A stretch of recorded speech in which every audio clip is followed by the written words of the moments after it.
हमारे हाथों में हथकड़ी, पैरों में हथकड़ी लग जहाज में हमें बैठा दिया, कहते हैं आप इंडिया जा रहे हैं।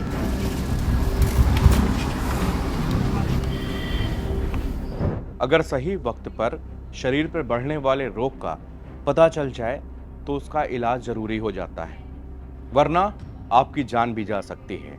नमस्कार, मेरा नाम विनीत त्रिपाठी है और नव भारत टाइम्स में आपका स्वागत है। दुर्भाग्यवश इस वक्त सड़क से लेकर संसद तक चर्चा इस बात की जा रही है कि अमेरिका से डिपोर्ट किए गए भारतीयों को कैदियों की तरह क्यों लाया गया, उनके हाथ पैरों को जंजीरों से क्यों बांधा गया। ट्रंप और पीएम मोदी के बीच में दोस्ती होने के बावजूद भारतीयों के साथ में ऐसा सलूक क्यों किया गया, इसका जवाब एक दिन पहले विदेश मंत्री एस जयशंकर ने सदन में दिया है। ट्रंप अपने देश में गैर कानूनी तरीके से घुसे लोगों को हार्डकोर क्रिमिनल कहते हैं। हार्डकोर क्रिमिनल के साथ जैसा सलूक किया जाता है, ट्रंप ने वैसा ही किया है। मगर बहस इस बात में क्यों नहीं हो रही कि इन भारतीयों को अवैध तरीके से सरहद पार कराने वाले एजेंट्स ही असली क्रिमिनल हैं। उन पर कठोर कार्रवाई क्यों नहीं की जा रही। राज्य सरकारें बताएं कि उन्होंने कितने ऐसे फर्जी एजेंट्स के खिलाफ कार्रवाई की है जिन्होंने गैर कानूनी तरीके से लोगों को मोटी रकम लेकर सीमा पार कराई है। ये जो एजेंट्स हैं, ये कोई साधारण नहीं है। दुनिया के कई देशों में इनका नेटवर्क है। बुधवार को अमृतसर में उतरे अमेरिकी सैन्य विमान से पंजाब के 30 लोगों सहित 104 निर्वासित भारतीय सवार थे। पंजाब के होशियारपुर जिले के ठाकरवाल गांव के रकिंदर सिंह भी उन्हीं 104 निर्वासित भारतीयों में से एक है। उनकी कहानी सुनकर आपके होश उड़ जाएंगे। रकिंदर सिंह को जिस ट्रैवल एजेंट ने अमेरिका पहुंचाने के हसीन सपने दिखाए, वो दुबई का रहने वाला था। उसका नाम साबू था। रकिंदर को भी सिर्फ उसके बारे में इतना ही पता था। एजेंट ने रकिंदर से वादा किया कि वो कानूनन तरीके से रकिंदर को अमेरिका भिजवाएगा। इसके लिए एजेंट ने 45 लाख रुपए मांगे। रकिंदर अमेरिका पहुंचने के लिए दुबई की फ्लाइट पकड़ लिया, लेकिन 6 महीने के बाद वो वापस पंजाब आ गया। समय, पैसा, सब कुछ बर्बाद हो गया। रकिंदर अपनी कहानी बयां करते हैं। रकिंदर बताते हैं कि एक बार जब वो अपनी यात्रा आप ये शुरू कर देते हैं तो पीछे मुड़कर आपके पास कोई विकल्प नहीं बचता।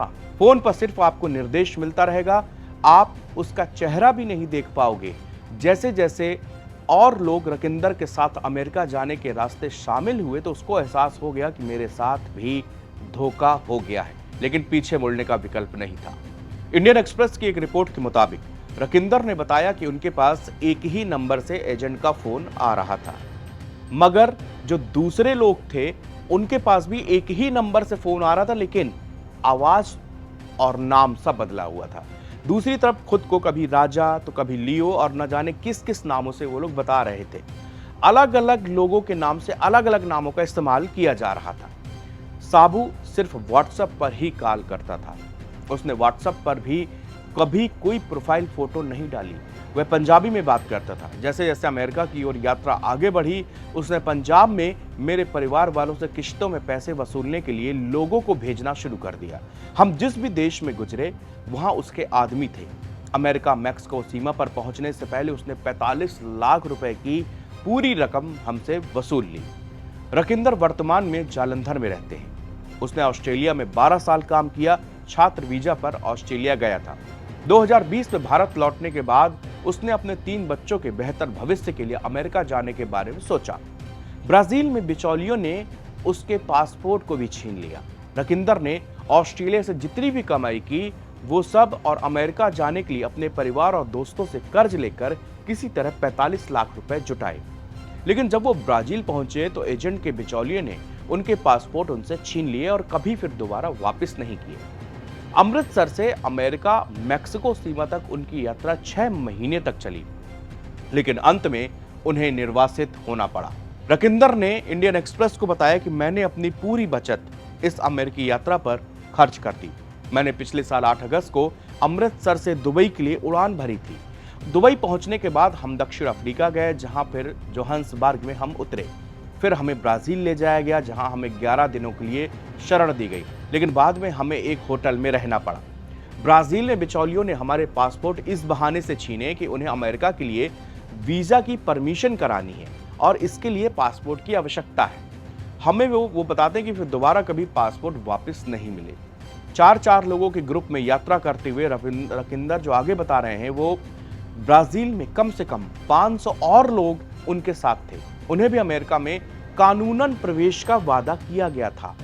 एक बार जब उनके पासपोर्ट ले लिए गए तो आगे की पूरी यात्रा सड़कों से पैदल ही कर पाए, क्योंकि कई देशों को पार करना था।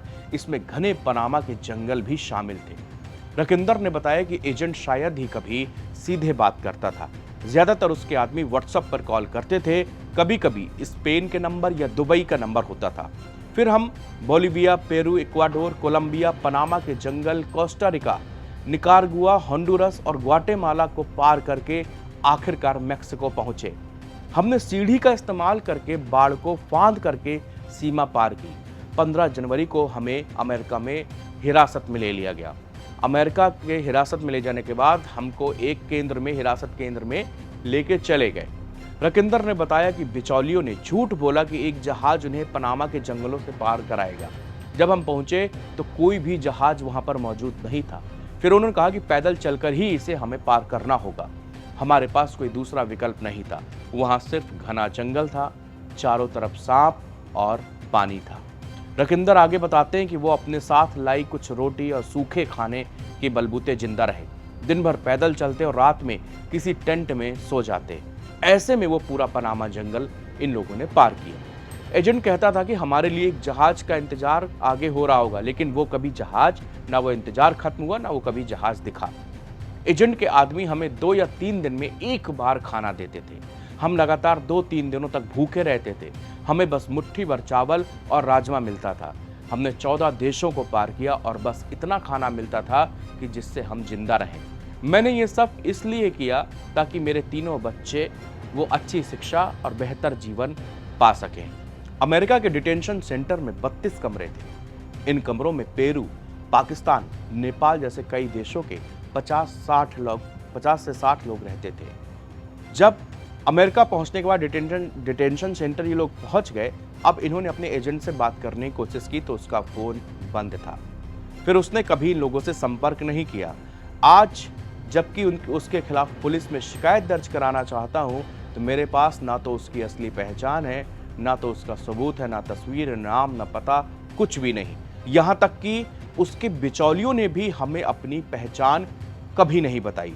जब हम ग्वाटेमाला पहुंचे तो वहां हमें एजेंट के बिचौलियों ने बंधक बना लिया, जिन्होंने हमसे कहा था कि जब तक तुम बकाया भुगतान नहीं कर देते हम तुमको सीमा पार नहीं करने देंगे। फिर मेरे परिवार ने अंतिम किस्त की व्यवस्था की और लास्ट में 20 लाख रुपए की किस्त लेकर पंजाब में अपने आदमियों को दिए। हमें कभी भी भुगतान की गई राशि की कोई रसीद नहीं मिली। अमृतसर के एक अन्य व्यक्ति को इक्वाडोर में तब तक बंधक बनाकर इन लोगों ने रखा जब तक उसके परिवार ने 7 लाख रुपए नहीं चुका दिए। कल जब हम अमृतसर एयरपोर्ट उतरे, 6 महीने के बाद हमने भारतीय खाना खाया। मैं रोया और घर जैसा महसूस हुआ। हालांकि विमान में हमारे साथ हाथ पैर बंधे हुए थे, लेकिन अमेरिकी सेना ने हमारे साथ किसी भी तरह का दुर्व्यवहार नहीं किया। वो विनम्र थे, कोई दुर्व्यवहार नहीं कर रहे थे। मैं हर पंजाबी को सलाह दूंगा कि इस अवैध तरीकों को कभी ना आजमाएं। अब मेरे पास अपना पासपोर्ट भी नहीं है और मुझे नहीं पता कि आगे क्या होने वाला है। ये कहानी सुनाते हुए और वो रोने लगते हैं। दरअसल इस तरह से एजेंट किस तरह से पंजाब और बाकी जगह के युवाओं को एक हसीन सपना दिखाकर उनकी पूरी जिंदगी भर की कमाई तबाह कर देते हैं, उनके परिवार को तबाह कर देते हैं और अंत में फिर मिलता क्या है? यही निर्वासन, जो कि आज 104 भारतीय निर्वासित किए गए हैं। इन सभी की कुछ ना कुछ ऐसी ही मिलती जुलती कहानी है। सरकार इन एजेंट्सों पर क्यों कार्रवाई नहीं करती? ये एजेंट दुनिया के हर कोने में बैठे हैं। इनका नेटवर्क बहुत बड़ा है। इनके पास अनाप शनाप दौलत है। इनके पास हर देश में नेटवर्क है। ये लोग दुबई में बैठकर अमेरिका के बॉर्डर पार कराने के लिए 50 लाख रुपए लेते हैं और वो 50 लाख रुपए पंजाब या देश के किसी भी कोने में हो, इनके क्लाइंट हिंदुस्तान के हर कोने में मौजूद है। वो जाते हैं, पैसा रिसीव करते हैं। कोई असली पहचान नहीं, कोई आधार कार्ड नहीं, कोई सबूत ये लोग नहीं छोड़ते। लेकिन क्या सरकार हाथ पे हाथ रख के इस समस्या को ऐसे ही सुनती रहेगी या फिर हम लोग ऐसे ही सुनाते रहेंगे? इस पर कठोर कार्रवाई करने की आवश्यकता है ताकि ये एजेंट लोगों को एक झूठी दिलासा या कानूनन तरीके से बॉर्डर क्रॉस करने के नाम पर मोटी रकम न ऐंठे। और अगर ऐसा होगा तो यकीन मानिए एक बहुत बड़ी संख्या ऐसे लोगों की है जो इस तरह से बॉर्डर क्रॉस करने से बच जाएंगे।